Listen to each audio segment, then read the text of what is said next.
నాకు ఇంకొక shocking news తెలిసింది సార్. ఈ ఫైనాన్షియల్ ఫ్రాడ్స్ ఏవైతే సైబర్ నేరాలు ఉన్నాయో, వాటిలో మేజర్‌గా బ్యాంకు సిబ్బంది హస్తం గూడా ఉందనేది నేను విన్నాను.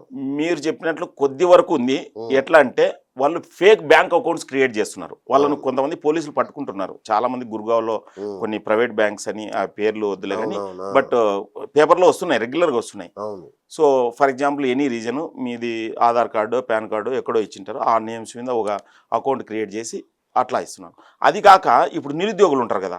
హౌస్ వైఫ్స్ ఉంటారు కదా! అవును. ఈ ఈళ్ళు తెలియకోకుండా ఏం చేస్తారంటే క్రిమినల్స్ ఎవరినో ఒక మధ్యవర్తిని పట్టుకుంటారు. అరే మీకు అకౌంట్ ఓపెన్ చేపిస్తే మీకు ఒక 10,000 ఇస్తామని చెప్తారన్నమాట.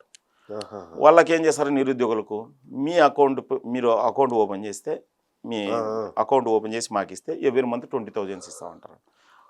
అది కూడా వాళ్ళకి ఇట్లా అని చెప్పారు. మీ అకౌంట్ వాడతామని చెప్పారు. మీకు ఇది శాలరీ అకౌంట్ అని చెప్తారు. బడి అమ్మ! ఓరియమ్మ! నాకు తెలిసి తాడపత్రిలో ఒక ఎగ్జాక్ట్‌గా తెలియదు కానీ 2 ఇయర్స్ బ్యాక్, 3 ఇయర్స్ బ్యాక్ ఒక అబ్బాయి నాకు ఫోన్ చేసినాడు. తెలిసిన అబ్బాయి. వాళ్ళ ఏదో సమ్ మ్యారేజ్ ప్రాబ్లమ్ వచ్చింది. వాళ్ళ బావ ఇట్లా అకౌంట్లన్నీ క్రియేట్ చేస్తున్నాడు. ఎందుకు చేస్తున్నాడన్నా అని అడిగినాడు అన్నాడు. నాకు తెలిసి ఇదే జరిగి ఉంటుంది అని చెప్పినాను. తర్వాత తెలిసింది ఇదే జరుగుతుంది అని చెప్పి. సో ఇట్లా చాలామంది గుంటకల్లో ఒక ఆయుర్వేద కాలేజీ ఒక అమ్మాయి తన అకౌంట్ ఇచ్చింది. ఆ! ఒక 40 లక్షలు ట్రాన్సాక్షన్ జరిగినాయి. నోటీస్ ఎవరికి వస్తుంది? అవును. అకౌంట్ ఎవరిదైతే వాళ్ళకి వస్తుంది అన్నట్టు. అవును. సో ఇట్లా మనకు తెలియకోకుండానే అంటే మనకు తెలవకుండా మన అకౌంట్‌ని ఎలా యూజ్ చేయొచ్చు సార్? సో ఫస్ట్ పాయింట్ ఏంటంటే మనమే వాళ్ళకి అకౌంట్ ఇవ్వడం అది సూసైడల్ అటెంప్ట్ అన్నట్టు. అవును. అంటే కమిషన్ అకౌంట్ కోసం నంబర్ ఇస్తాం. అకౌంట్ నెంబర్ ఏది పాస్వర్డ్ గూడా ఇచ్చేస్తామా? అంతా ఇస్తారు ఇంకా.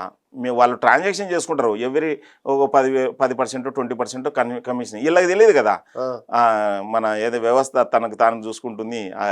ఇగ్నోరెన్స్ ఈజ్ నాట్ అదేలే. ఎక్స్క్యూజబుల్ కదా. ఆ! ఆ! సో రేపొద్దున ఈతని అకౌంట్ కదా. ఫర్ ఎగ్జాంపుల్ ఒక అబ్బాయి అన్ఎంప్లాయిడ్ అబ్బాయి అకౌంట్ ఇచ్చింటాడు. అతని పాస్వర్డ్, యూజర్ నేమ్, కార్డు అన్నీ ఇచ్చేసింటాడు వాళ్ళకి. అచ్చా! అన్నీ ఇచ్చేసింటాడు. ఆ! సో ఆ అబ్బాయి దాంట్లోకి ఒక 10 లక్షలు పడుతుంది. వెంటనే ఈయనకి ఒక ₹1,00,000 10% ఇచ్చేస్తారు. ఆ! మిగతా 9 లక్షలు డ్రా చేసుకుంటారు. అది కూడా ఇస్తారో లేదో తెలియదు. అయ్యో! తెలవదా? అది ఫైనల్. సో రేపొద్దున కేసు పడుతుంది. ఈ అబ్బాయి బుక్ అవుతాడు. అట్లా చాలామంది లెక్కలేనంత మంది ఇబ్బంది పడుతున్నారు. ఆ! లెక్కలేనంత మంది. ఇది కాక ఇంకొక భయంకరమైన క్రైమ్ జరుగుతుంది. ఓకే. ముఖ్యంగా ఇంటర్నేషనల్ జాబ్స్ ఫ్రాడ్ అన్నట్టు. ఓకే. ఓహ్!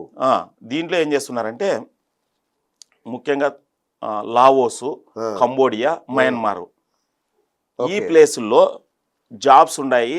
4 lakhs పర్ మంత్ హ్మ్. అకామిడేషన్ అన్నీ ఫ్రీ అని చెప్తారు అన్నట్టు. ఆ! 4 lakhs కాకపోతే మీరు 1,00,000 కట్టమంటారు అన్నట్టు. ఓకే. వీళ్ళు కడతారు పాపం 1,00,000 కడతారు. ఎందుకంటే 4 lakhs కదా 1 monthలోనే వచ్చేస్తుంది కదా అని చెప్పి. యాక్చువల్గా ఆ 1,00,000 కూడా కట్టించుకోకుంటే డౌట్ వస్తుందేమో అని చెప్పేది డౌట్ అన్నట్టు. ఆ! అంటే డబ్బులు పాస్పోర్ట్, వీసా కోసం అని అట్లా ఆ! 1,00,000 ఫ్లైట్ ఓకే. టికెట్ల కోసం అని నేను కట్టుతారు అన్నట్టు. వాళ్ళని పోయా థాయిలాండ్ తీసుకెళ్తారు. థాయిలాండ్ నుంచి అక్కడ పోయినాక ఏదో ఒక రివర్ క్రాస్ చేసి పాస్పోర్ట్ తీసేసుకుంటారు.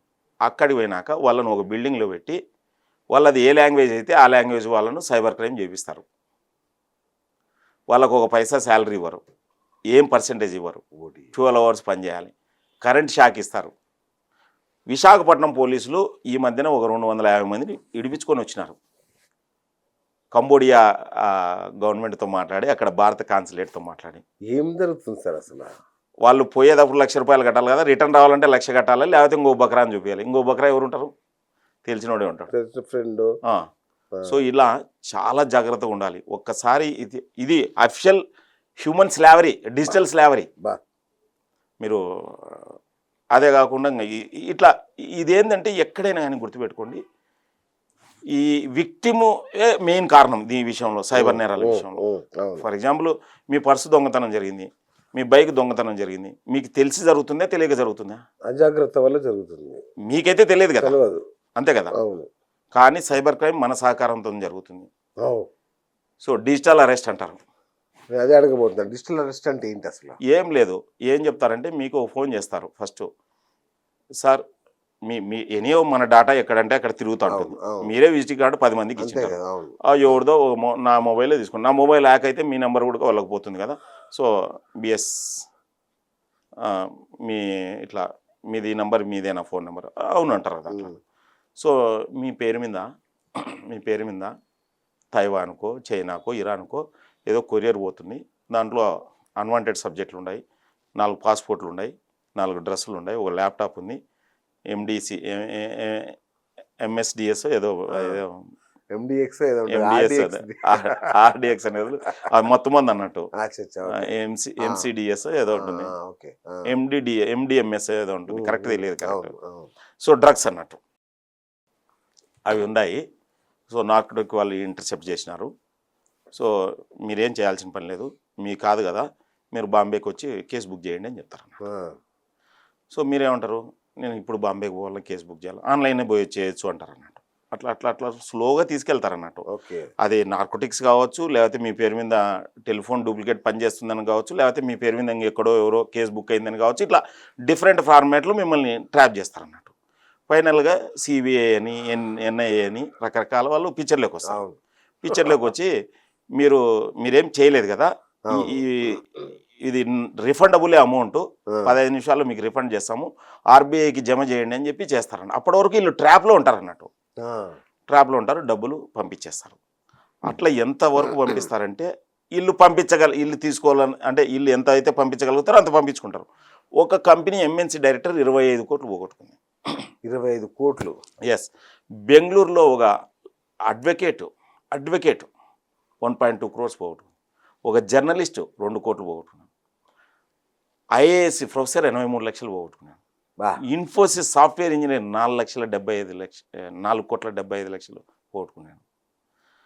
ఇన్ఫోసిస్ ఒక ఎంప్లాయీ నాకు ఫోన్ చేసింది, అమ్మాయి 20 లక్షలు పోగొట్టుకుంది. విషయం ఏంటంటే ఆ అమ్మాయి అకౌంట్లో అప్పుడు కేవలం 60,000 ఉండేది. మీకు డౌట్ రావచ్చు, 20 లక్షలు ఎట్లా పోగొట్టుకున్నా. ప్రీ అప్రూవ్డ్ లోన్ తీసుకున్నారు.